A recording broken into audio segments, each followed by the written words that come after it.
Mrembo. Habari yako? Salama. Mambo? Kwa Yesu. Kwa Yesu tena? Ndio.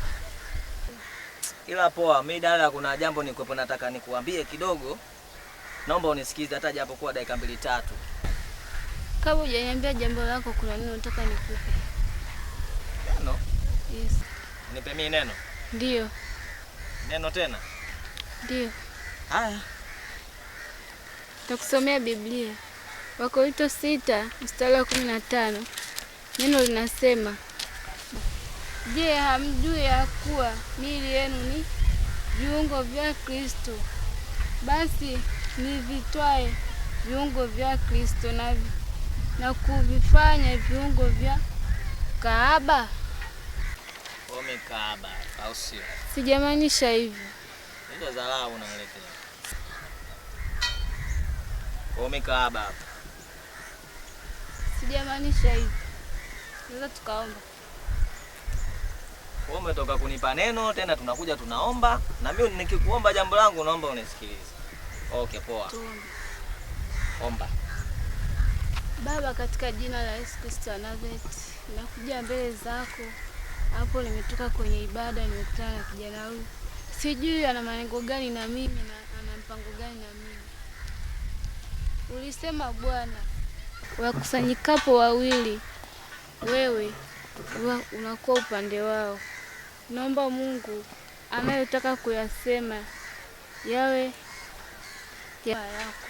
Kama na mabaya anayotaka kunifanyia, nataka kuniletea ukahaba, dhambi zote anataka kunifanyia mimi, uniepushe nazo. Uniepushe na maovu haya. Wewe hapo. Sasa leo ndo nataka nipime imani yako iko wapi. Wewe si unaifanya mlokole sana, sasa chagua hili. Sogea hapa kwanza, unakaa sogea hapa. Naomba uchague hii moja. Nikukatekate mapanga au nikubalie ombi langu? Kaka, mimi nakusomea neno hili. Neno la nini unasomea mimi neno wewe? Mimi nakutaka unaniambia masuala neno wewe. Hebu andika namba zako za simu hapa.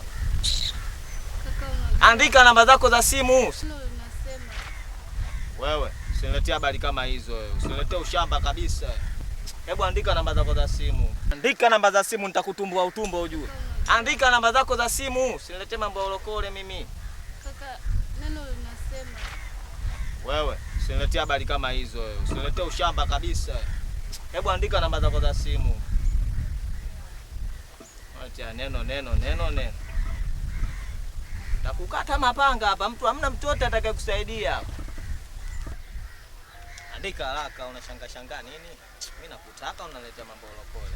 Bwana sui nini? Mimi na jambo langu unaniambia masuala ya neno. Mimi naelewa nini? Hebu bipu nisikie hapo inaita. Neno. Wamenena alionena toka kitambo mpaka sasa hivi wako wapi? Simanga ina sauti. Ndio inaishia 97. Oa mwanangu, ukinipa namba fake mimi nakukatakata, kwani unapajua. Sasa ole wako nikupigie, nisikie namba unaopiga kwa sasa haipatikani, nitakukatakata mapanga na unapokana pajua. Pita hivi. Toka hapa jamaa neno.